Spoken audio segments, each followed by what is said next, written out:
পাগল এটা তুমি তই কি ভাবিছ মইতো নিকিনা গোলাপ মোৰ কাম ধান্দাৰ বেলেগ একো নাই হা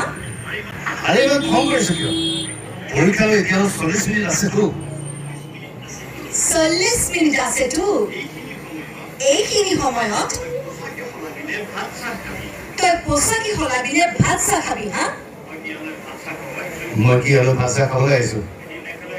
এদিন নাখালে একো নহয় কিন্তু প্ৰেক্টিচ প্ৰতিদিনে হ'ব লাগিব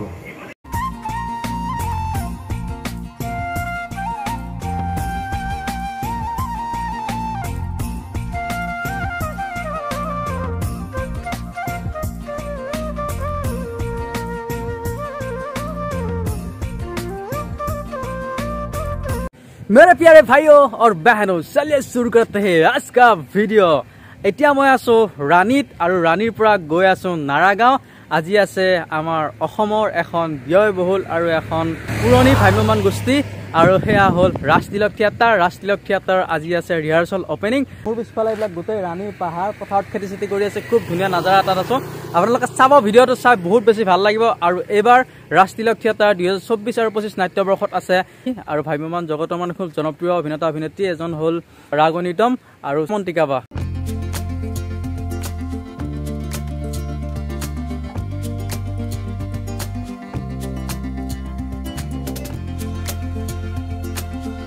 এতিয়া মই আছো ৰাণী দেখিছে ন ইফালে ৰাণী গোটেই ফৰেষ্ট আৰু চাওক না নাজাৰা সিধা যাব পাৰি শ্বিলং আৰু ইফালে আমি আহিলো গুৱাহাটীৰ পৰা ৰাজতিলক থিয়েটাৰ আখৰা গৃহলৈকে ৰাজতিলক থিয়েটাৰ আজি আখৰা গৃহ খুলি আছে এতিয়া পাই গ'লো মই ৰাজতিলক থিয়েটাৰ আখৰা গৃহ আৰু এইবাৰ নাটক আছে প্ৰণৱ বৰুৱাৰ নীলা চকুৰ গান ৰাজপথৰ ৰাজকুমাৰী অভিজিত ভট্টাচাৰ্যৰ আৰু ধ্ৰুৱজ্যোতি শৰ্মাৰ আছে অভিযন্তাৰ সেন্দুৰীয়া মন থিয়েটাৰ যোনটো আখৰা গৃহ চলি আছে পোষ্টাৰিঙৰ কাম পোষ্টাৰ বনাই আছে চাওক আৰু এইবিলাক পোষ্টাৰ বনাই আছে আৰু এয়া হ'ল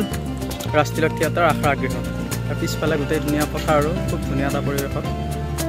মই আছোঁ ৰাজতিলক থিয়েটাৰ আখৰা গৃহত আৰু পৰিৱেশটো খুবেই ধুনীয়া যদি কেতিয়াবা ৰাজতিলক থিয়েটাৰ আখৰা গৃহ আহিছে তেতিয়া গম পাব মানে ইয়াতে কিবা পাৰ্ক বা ৰিজৰ্টত অহা যেন লাগে ইমান ধুনীয়া ইয়াৰ পৰিৱেশটো ইফালে ধুনীয়া পুখুৰী এটা আছে পথাৰৰ মাজতে আৰু ইফালে মাজতে পুৰা এখন দলং দি দিছে ধুনীয়া আৰু পৰিৱেশ চাওক এইখন পুখুৰীৰ মাজতে দলং পুৰা বম চালিয়া লাগিছে পৰিৱেশটো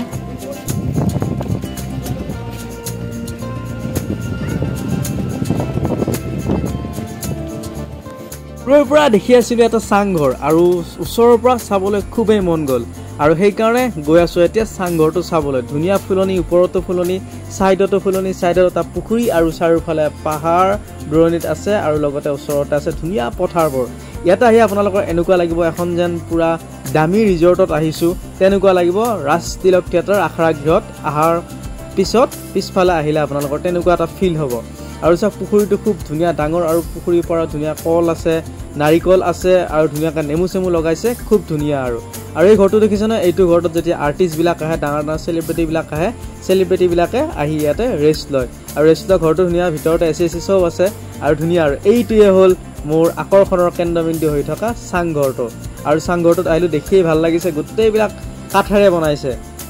কাঠৰ চকীখন দেখি মোৰ বহুত বেছি ভাল লাগিলে আৰাম চকী মানে দেখিছে নহয় আৰু এনেকুৱা চকীত বহি থাকিলে এনেকুৱা এটা চাংঘৰত থাকিলে সন্মুখত এনেকুৱা এটা নাজাৰা দেখি থাকিলে কাৰণো বেয়া লাগিব কওকচোন ৰাতিপুৱা উঠিয়েই মন ফ্ৰেছ লাগিব আৰু যিকোনো পৰিস্থিতিতে আপোনাৰ মনটো মানে বেয়ালৈকে নাযায় বেলেগ এটা পৰিৱেশত থাকিব আৰু সন্মুখতে চোফা পাৰি থৈছে বাঁহৰে আৰু এইটোৱে হ'ল মোৰ আকৰ্ষণৰ কেন্দ্ৰবিন্দু চাংঘৰ আৰু পিছফালেতো আৰু নাজাৰা পিছফালে ধুনীয়াকৈ বাইদেউসকলে ৰুই আছে এয়া কঠীয়া আৰু সৌ দূৰণিত সেইখন হ'ল ৰাণীৰ পাহাৰ আৰু আপোনালোকৰ দেখিয়েই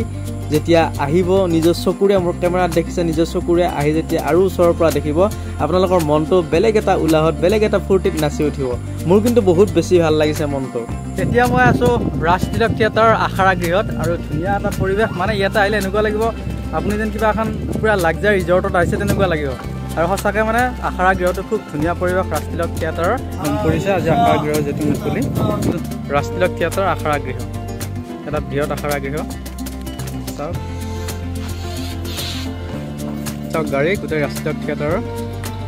নতুন প্ৰজন্মক সদায় এখন মঞ্চ দিয়ে আৰু ৰাজতিলক থিয়েটাৰে মোকো আজিৰ পৰা প্ৰায় 14 বছৰ আগত এখন মঞ্চ দিছিল ৰাজতিলক থিয়েটাৰে প্ৰথম মই সংগীত কৰিছিলোঁ আৰু ইয়াৰ পৰাই আজি অজয় ফুকন হিচাপে জন্ম লাভ কৰিলোঁ আৰু সেইকাৰণেই ৰাষ্ট্ৰীয়কৰ মঞ্চখন মোৰ বাবে সদায় সুকীয়া আৰু সৰ্বশ্ৰেষ্ঠ আৰু সদায় চিৰস্মৰণীয়। আজি সকলোখিনি আছে আমাৰ মাজত উপস্থিত 2024-25 নাট্যবৰ্ষৰ, আৰু মই সকলোকে অভিনেতা অভিনেত্ৰী যিমানখিনি আছে আমাৰ ৰাষ্ট্ৰীয় থিয়েটাৰৰ সকলোকে মাতিছোঁ। এতিয়া আমি অসমৰ জনপ্ৰিয় নিউজ চেনেল নিউজ লাইভৰ যোগেদি লগতে নিদ্ৰা আছে আজি অনুষ্ঠানটোৰ পৰিচালনা। আমি অসমবাসীৰ ৰাইজলৈ কাজল আনি দিম, প্ৰাণদীপ আৰু নীলাম্বিতা, পঞ্চ সমৃদ্ধ, ৰাগ ঐনিতম আৰু শ্যামন্তিকাৰ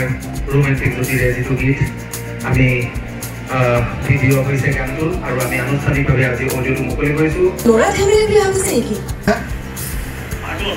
পাগল, মস্ত পাগল এটা তুমি। তই কি ভাবিছ মইতো নিকিনা গোলাপ? মোৰ কাম ধান্দা আৰু বেলেগ একো নাই। হা আরে এবার ফোন করেছে কিয়? পরীক্ষালৈ এতিয়াও 40 মিনিট আছেতো। 40 মিনিট আছেতো? এইখিনি সময়ত তই পোচাকি সলাবিনে ভাত চাহ খাবি? হা মই কি অলপ ভাত চাহ খাবলৈ আহিছোঁ? এদিন নাখালে একো নহয়, কিন্তু প্ৰেক্টিচ প্ৰতিদিনে হ'ব লাগিব। মানে যদি তোৰ খেলত নিচা, অভিযন্তা হ'বলৈ আহিলি কিয়? জীৱন নিৰ্মাণ কৰিবলৈ, মা দেউতাৰ সপোন পূৰণ কৰিবলৈ, অশেষ কষ্ট কৰি ৰাতিৰ ধন ভাগি তেওঁলোকে মোক পঢ়াইছে। মই সেইদিন এদিন সুযোগ লাগিব। তাৰমানে তই মনৰ ইচ্ছাৰ বিৰুদ্ধে তই মন মোৰ আছে।